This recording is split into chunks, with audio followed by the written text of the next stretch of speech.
My name is Lenny, and I'm known by the artist name Futura, formerly Futura 2000.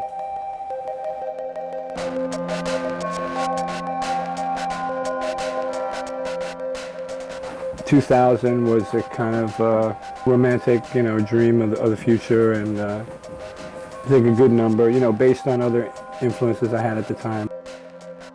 I thought it was an original graffiti writer's name, given, being a 15-year-old in New York and trying to create some identity.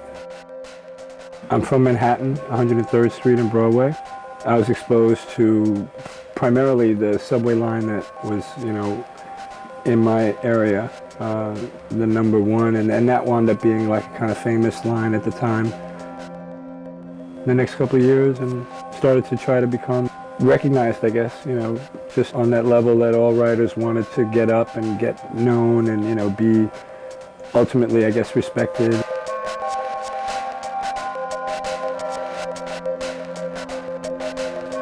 Very weird, the initial transitionary period, just trying to figure out what was kind of going on. Like, I personally didn't know very much about art and the art world. For someone like me, I just had to be real, by default, I've had to be real patient. It didn't come as quickly, or, it all didn't happen like right away. Even though in the midst of the whole gallery art world, I thought this was like the greatest thing in the world, but there was more.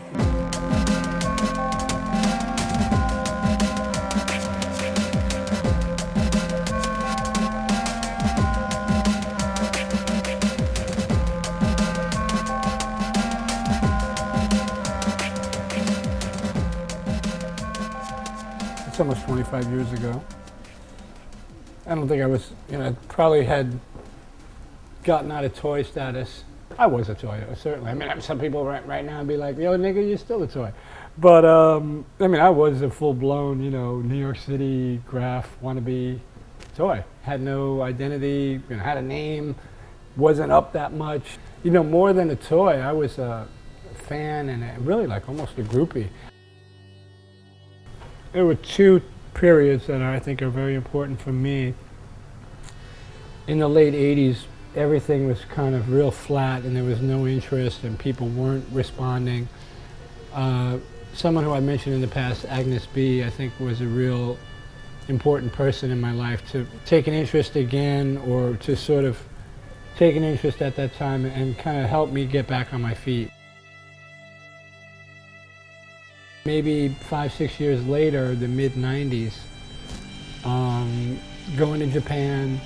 I guess the motivation and inspiration from first going to Japan, finally breaking through in Japan, got me excited about the web, and then, then the web for me is 96, and then that begins, I think, the new level of international communication, and the world started shrinking, real fast. I'm from that initial B-movie, sci-fi generation. I was into that kind of idea of aliens. Obviously a movie like 2001 was enormous inspiration on me visually, and, put ideas in my head and gave me an identity even.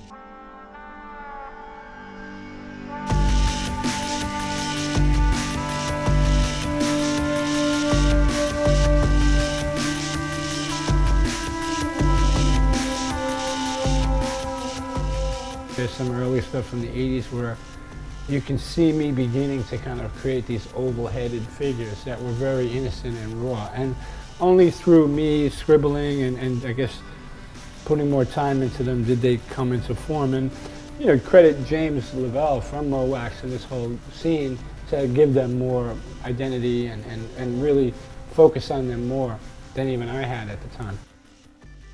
And this is obviously the most commercial final result of that. But yeah, this was one that was going to be customized at one point, even before they made the full-blown production version.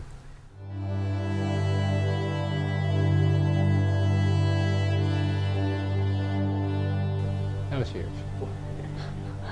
That blew my mind. I mean, that was really like a big blow my mind type of opportunity.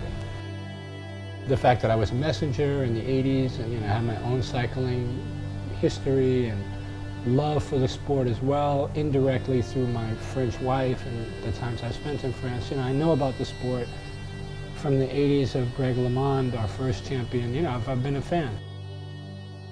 This opportunity to go see the race presented itself. I went, I followed the race for a week last year, like really backstage VIP status, behind the scenes with the riders, met Lance, met the team, met everybody. Somehow that worked its way into this year's race where I got asked by Lance himself if I wanted to create something for his bike. And I did these icons that Lance really liked and wanted those icons to be more representative of his life story. That's when another artist named Mark Smith from Nike took over and basically created what was ultimately the bulk of what the graphic, of what the final product looked like graphically. Dream job, you know what I mean? Who could have imagined?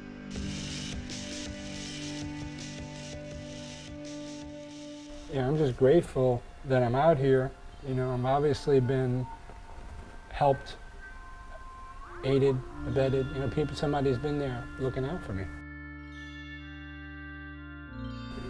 I'm not even like a religious man. I mean, whoever's up to, you know, Allah, anybody, I'll take anybody. And any of your gods or any of these people that, you know, they worship. But then back to the alien shit, and this is a wrap. Maybe, you know what it is? It's like, I'm adopted, right? Like, I don't know my parents. I don't know my true parents. So I'm a weird individual in the sense that, like, I really don't know where I come from. I did kind of like bug out a little bit and looking for direction and whatever. And like I say, fortunately, I hit a crossroad where I found something.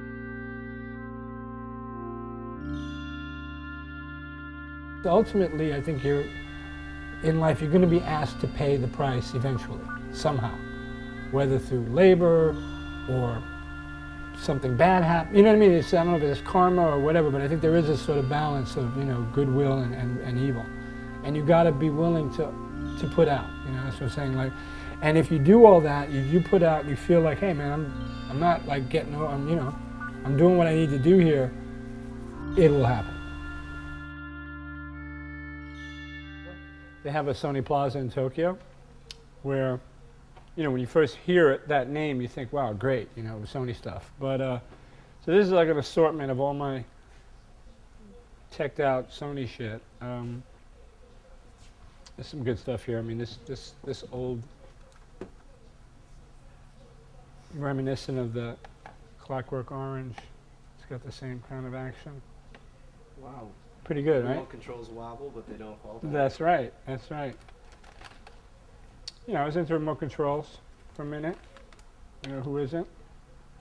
Great old MD player. You know, whatever, PDAs, fucking.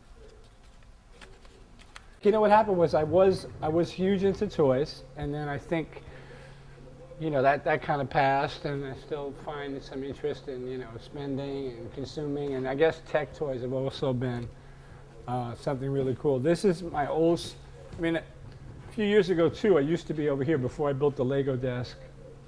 This was kind of my main area of operation, and this was my little gaming world. So I had, you know, a couple of PlayStations, Nintendo, Xbox, Cube, Dreamcast, and all functional, all fully, you know, ready to rock. Huge gamer, huge gamer. I mean, I'm embarrassed to say, like, I just playing, you know, PSP is the new rage, obviously. So everyone's on PSP.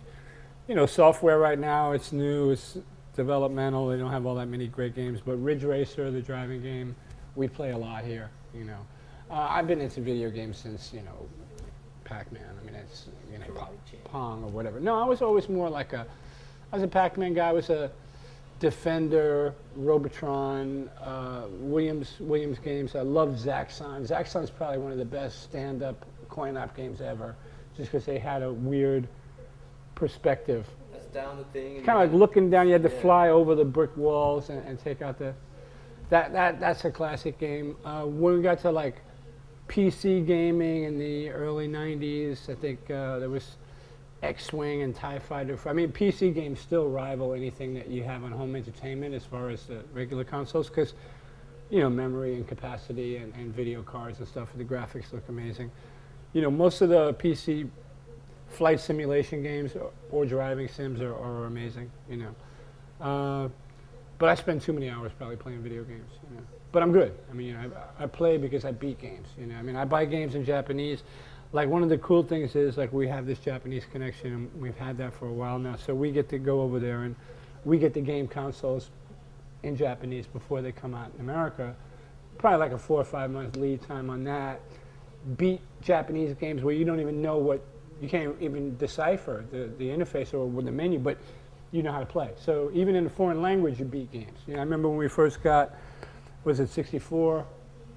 You know, Mario, whatever, fully beat that shit, you know, before they even, you know, people were sweating it out here. You know, got all my 120 stars, just killed that game, you know, turned it over, basically. You know, and then what's hot about that is, so since I'm so into it and I'm into the Japanese stuff that comes first, by the time it drops in America, I've already played the system, the game, and ready to beat it yet again, you know, in local language. So yeah, I'm a nut. Yeah. When is game time here? It's like And then- Fridays 4:30. No, I mean, you know, we usually, like the PSP sessions we have now, like because the wireless function on that game is sick. And in the racing game, you can bring in to like 8 players. So I'd say that, you know, about 6 o'clock, we kick it in here. You know, I mean, like full gaming mode, you know, which is fun. And Looking forward to it. who's the reigning champ for the? Whatever, it's a toss-up. We all have our days, you know, I mean, like I say, inevitably by advantage, I sometimes, you know, have gotten the better of these guys just because I've probably put in more hours than they have.